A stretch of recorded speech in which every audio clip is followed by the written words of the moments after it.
جائز ہے. یعنی تعویذات اگر شرک سے پاک ہیں، اگر کفریہ کلمات سے پاک ہیں تو وہ کرنے میں کوئی حرج نہیں، وظائف کرنے میں کوئی حرج نہیں. یہ قرآن و حدیث سے ثابت ہے اور آپ نے یہ سنا. ناظرین سیکھنے کو کیا مل رہا ہے؟ خلاصہ یہ ہوا کہ سورہ فلق یعنی قل اعوذ برب الفلق اور قل اعوذ برب الناس، یہ دونوں صورتیں جن اور شیاطین، نظر بد اور آسیب اور تمام امراض خصوصاً جادو ٹونے کا مجرب علاج ہیں. ان کو لکھ کر تعویذ بنائیں، گلے میں پہنائیں اور ان کو بار بار پڑھ کر مریض پر دم کریں اور کھانے اور پانی اور دواؤں پر پڑھ کر پھونک دیں اور پھر مریض کو کھانا وغیرہ کھلائیں. انشاءاللہ عز و جل ہر مرض اور بالخصوص جادو ٹونا دفع ہو جائے گا، مریض شفا یاب ہو جائے گا. اسی طرح قرآن مجید کی دوسری تمام صورتوں کی خصوصی خواص ہیں جن کو بہت خوبصورت کتاب جنتی زیور ہے اس میں بھی آپ پڑھ سکتے ہیں ناظرین. اسی طرح ہمیں چاہیے کہ قرآن پاک کی تلاوت کرتے رہیں. قرآن پاک کی ہر حرف میں شفا ہے، برکتیں ہیں. اور آج خاص طور پہ ہمارے ناظرین کو گویا وظیفہ، قرآنی وظیفہ مل رہا ہے. بہت سارے ناظرین یہ گزارش کرتے ہیں کہ ہمیں کوئی وظیفہ بتایا جائے، تو دیکھیں آج تو قرآن کے ذریعے، اور وہ وظیفہ جو نبی پاک کو رب کی طرف سے عطا ہوا، پیارے آقا علیہ الصلوۃ والسلام کو بھی شفا نصیب ہوئی، تو ہمیں ضرور اس کو اپنانا چاہیے. ناظرین اس سے پہلے کہ میں مزید اس معاملے میں آگے بڑھوں، میں چاہتا ہوں کہ دونوں صورتوں کی تلاوت اور اس کا ترجمہ پہلے سن لیتے ہیں اور پھر مزید اس بارے میں بات کرتے ہیں کہ اس حیرت انگیز واقعے سے مجھے اور آپ کو مزید کیا سیکھنے کو ملتا ہے. پہلے سورہ فلق کی تلاوت ہوگی، سورہ ناس کی تلاوت ہوگی. میں یہاں ایک اور بات بھی کہنا چاہوں گا. کچھ لوگ یہ کہتے ہیں جناب ہم وظیفہ کرتے ہیں اثر نہیں ہوتا، برکت نہیں ملتی. پہلے یہ چیک کر لیں کہ آپ کے مخارج ٹھیک ہیں، آپ تلاوت صحیح مخارج کے ساتھ کرتے ہیں. تو اب جو تلاوت آپ سنیں گے نا تو اس میں یہ بھی چیک کر لیں کہ آپ کیا اسی طرح کے تلفظ کے ساتھ پڑھتے ہیں، اور اگر مسٹیک کر رہے ہیں تو قرآن پاک صحیح طریقے سے پڑھیے، پھر دیکھیے اس کی کیسی برکتیں ملتی ہیں. آئیے سورہ فلق اور سورہ ناس کی تلاوت اور اس کا ترجمہ. قل اعوذ برب الفلق من شر ما خلق ومن شر غاسق اذا وقب ومن شر النفاثات في العقد ومن شر حاسد اذا حسد.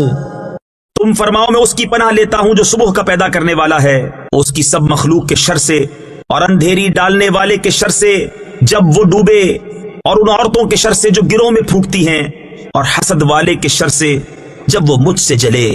قل اعوذ برب الناس ملک الناس الہ الناس من شر الوسواس الخناس الذي يوسوس في صدور الناس من الجنة والناس.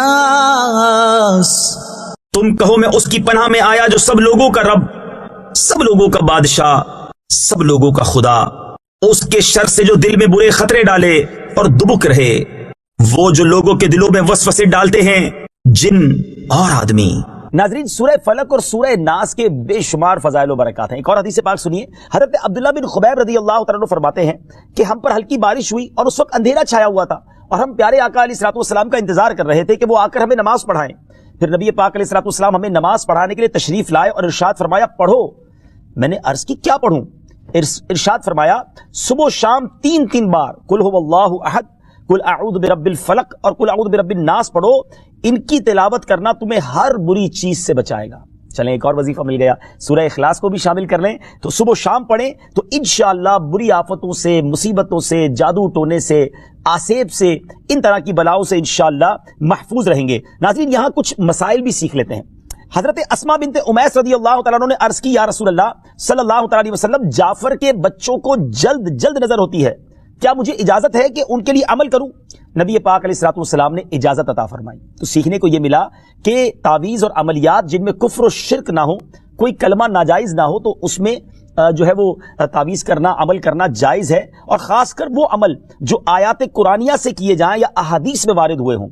اسی طرح چند مسائل بھی سیکھنے کو ملے. یہ دونوں صورتیں جو ہیں ان کے شان نزول سے ہمیں معلومات کیا ملتی ہیں.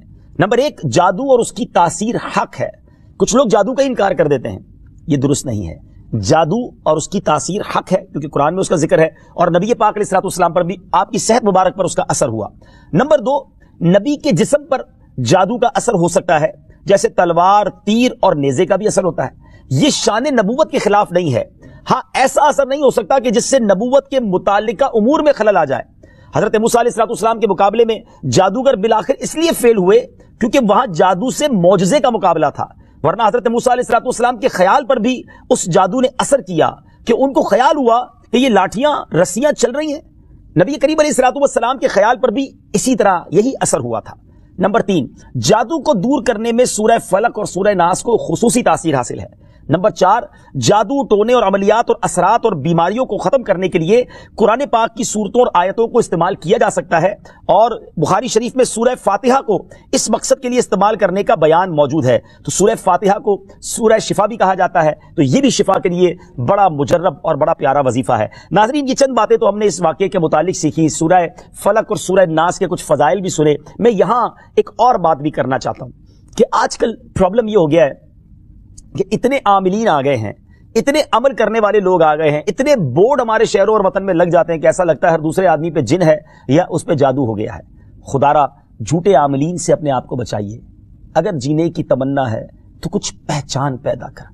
لوگوں کے گھر بک جاتے ہیں، لوگوں کی عزتیں پامال ہو جاتی ہیں، عجیب ماحول ہو گیا ہے. کچھ بد نصیب تو وہ ہیں جو کسی کو تباہ کرنے کے لیے جادو کروانے جاتے ہیں اور ہزاروں لاکھوں روپے خرچ کرتے ہیں، اور پھر بیچارے کچھ جب بیمار ہو جاتے ہیں تو اپنا بعض اوقات ڈاکٹری مسئلہ ہوتا ہے اور وہ بھی کسی عامل کے ہتھے چڑھ جاتے ہیں، اور وہ کہتا ہے جناب آپ کے گھر میں بہت برا عمل ہوا ہے، فلاں جگہ کوئی چیز دبی ہوئی ہے، اور اس کو اب سنبھالنے کے لیے، اس کو نکالنے کے لیے اتنے بکرے چاہیے، اتنے مرغے چاہیے، اتنے انڈے چاہیے، قبرستان میں یہ عمل کرنا ہوگا. اور پھر غریب آدمی اپنی چیزوں کو بیچ بیچ کر ہزاروں لاکھوں روپے دے دیتے ہیں اور خاندان کے خاندان ٹوٹ جاتے ہیں. ایسا نہ کریں پلیز، ایسا نہ کریں. بلکہ میں تو ان عاملین سے بھی گزارش کروں گا کہ حلال روزی کی طرف آئیں.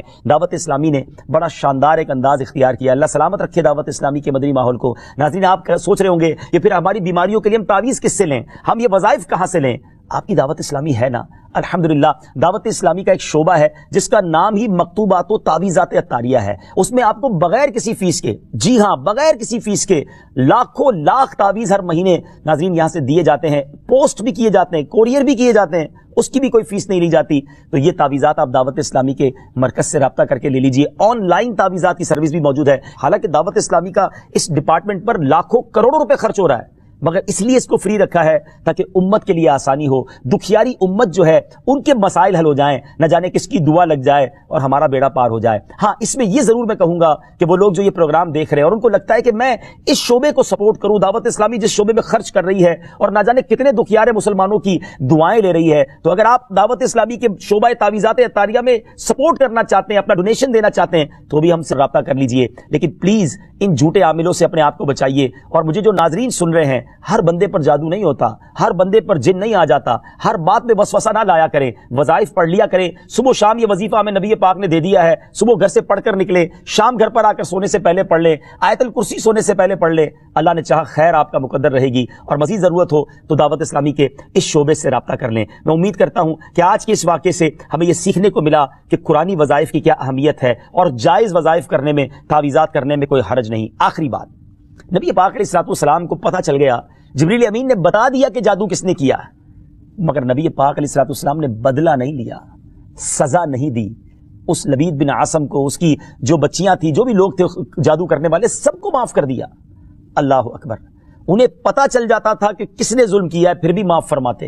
اور ہم شک کی بنیاد پر بدلہ لے لیتے ہیں. کوئی عامل کہہ دیتا ہے تمہارے گھر میں سین نام کی کوئی عورت ہے، اس نے یہ کیا ہے. اب جتنے سین نام والے ہیں سب کے ساتھ بدگمانی شروع، جب سے سب سے لڑائی شروع، سب کے بارے میں برا سوچنا شروع. انسان ہی سے غلطی ہوتی ہے. معافی کرنے والا ذہن رکھیے. معاف کریں گے اللہ تعالیٰ آپ کو معاف کر دے گا. رحم کریں گے آپ پر رحم کیا جائے گا. اللہ مجھے اور آپ کو نبی پاک علیہ السلام کی اس مبارک سیرت سے سیکھنا نصیب فرمائے کہ اگر کسی سے غلطی ہو بھی گئی ہے، کسی نے ہمارا برا چاہا بھی ہے اور پتہ بھی چل گیا ہے، تو معاف کرنا اللہ کو بڑا پسند ہے. مشکل ضرور ہے، دل چاہتا ہے میں بھی بدلہ لوں، لیکن مزہ بھی تو یہی ہے نا کہ دل چاہ بھی رہا ہے، غلط بھی کیا ہے سامنے والے نے، اور میں بدلہ لے بھی سکتا ہوں، پھر بھی اللہ کی رضا کے لیے معاف کر دیں اور اس نیت سے معاف کریں، میرے مالک میں تیرے بندے کو معاف کر رہا ہوں، تو مجھ گناہگار کو معاف فرما دے. اللہ کریم ضرور کرم فرمائے گا، اور یہی اسلام کی خوبصورتی ہے. اللہ مجھے اور آپ کو معافی اور درگزر کا ذہن نصیب فرمائے. ہمارے سلسلے پیغام قرآن میں ہم یہی کوشش کرتے ہیں کہ قرآن پاک سے کوئی میسج، کوئی پیغام آپ کی طرف بڑھایا جائے. تو آج الحمدللہ آپ کے لیے یہ پیغام تھا کہ قرآن پاک پڑھیے، اس پر عمل کیجئے، اس کو پڑھ کر اپنے اوپر دم بھی کیجئے، اور پھر کسی سے غلطی ہو جائے تو معاف بھی کیجیے۔ وقت ہوا ہے ایک اگلے سیگمنٹ کا جس کا نام ہے تعارف قرآن۔ پیغام قرآن۔ ناظرین، وقت ہوا ہے ہمارے بہت ہی خوبصورت سیگمنٹ تعارف قرآن کا، اور آج تعارف قرآن میں ہم قرآن پاک کی انہی دو صورتوں کی بات کریں گے جس کا ذکر ہم نے اپنے سلسلہ پیغام قرآن میں کیا، یعنی سورہ فلق اور سورہ ناس۔ سب سے پہلے بات کرتے ہیں سورہ فلق کی۔ سورہ فلق مدینہ منورہ میں نازل ہوئی، اور ایک قول یہ ہے کہ مکہ مکرمہ میں نازل ہوئی۔ پہلا قول زیادہ صحیح ہے کیونکہ اس کے شان نزول سے اسی کی تائید ہوتی ہے۔ رکوع اور آیات کی تعداد اس صورت میں 1 رکوع اور 5 آیتیں ہیں۔ فلق نام رکھنے کی وجہ، فلق کے کئی معنی ہیں اور یہاں اس سے مراد صبح ہے، اور چونکہ اس سورت کی پہلی آیت میں لفظ موجود ہے اس مناسبت سے اسے سورہ فلق کہتے ہیں۔ پیارے آقا علیہ الصلوۃ والسلام نے ایک بار اس سورت کے بارے میں ارشاد فرمایا، کیا تم نے نہیں دیکھا کہ آج رات مجھ پر ایسی آیتیں نازل ہوئی ہیں جن کی مثل نہیں دیکھی گئی؟ وہ آیتیں قل اعوذ برب الفلق سورت کے آخر تک اور قل اعوذ برب الناس سورت کے آخر تک ہے۔ سبحان اللہ۔ تو اس سورت کے بارے میں بڑے فضائل نبی پاک علیہ الصلوۃ والسلام نے ارشاد فرمائے۔ ایک بار حضرت عابس جوہنی رضی اللہ تعالیٰ عنہ سے روایت ہے کہ نبی پاک علیہ الصلوۃ والسلام نے ارشاد فرمایا، میں تمہیں وہ کلمات نہ بتاؤں جو شریر جنات اور نظر بد سے اللہ تعالیٰ کی پناہ طلب کرنے میں سب سے افضل ہیں؟ انہوں نے عرض کی، یا رسول اللہ صلی اللہ تعالیٰ علیہ وسلم، کیوں نہیں، آپ ضرور بتائیے۔ ارشاد فرمایا، وہ کلمات یہ دونوں صورتیں ہیں، قل اعوذ برب الفلق اور قل اعوذ برب الناس۔ سبحان اللہ، سبحان اللہ۔ اب آئیے سورہ ناس کے بارے میں کچھ سن لیتے ہیں، اس کی فضیلت بھی جان لیتے ہیں۔ سورہ ناس جو ہے ناظرین، یہ قرآن پاک کی ترتیب کے لحاظ سے سب سے آخری سورت ہے۔ اس کا مقام نزول، سورہ ناس زیادہ صحیح قول کے مطابق مدنی ہے۔ اس سورت میں 1 رکوع اور 6 آیتیں ہیں۔ الناس نام رکھنے کی وجہ، عربی میں انسانوں کو الناس کہتے ہیں، اور اس سورت کی پہلی آیت میں یہ لفظ موجود ہے، اس مناسبت سے اسے سورہ الناس کہتے ہیں یا اسے سورۃ الناس کہتے ہیں۔ سورۃ الناس کے مضامین، اس سورہ مبارکہ میں ان جنات اور انسانوں سے اللہ تعالیٰ کی پناہ مانگنے کی تعلیم دی گئی ہے جو لوگوں کے دلوں میں وسوسے ڈالتے ہیں۔ سورہ فلق کے ساتھ اس کی مناسبت کیا ہے؟ سورۃ الناس کی اپنے سے ماقبل سورت سورہ فلق کے ساتھ مناسبت یہ ہے کہ سورہ فلق میں ظاہری شر سے اللہ تعالیٰ کی پناہ مانگنے کی تعلیم دی گئی تھی، اور اس سورت میں خفیہ شر سے اللہ تعالیٰ کی پناہ مانگنے کی تعلیم دی گئی ہے۔ اللہ تعالیٰ ہمیں ہر طرح کے شر سے محفوظ فرمائے۔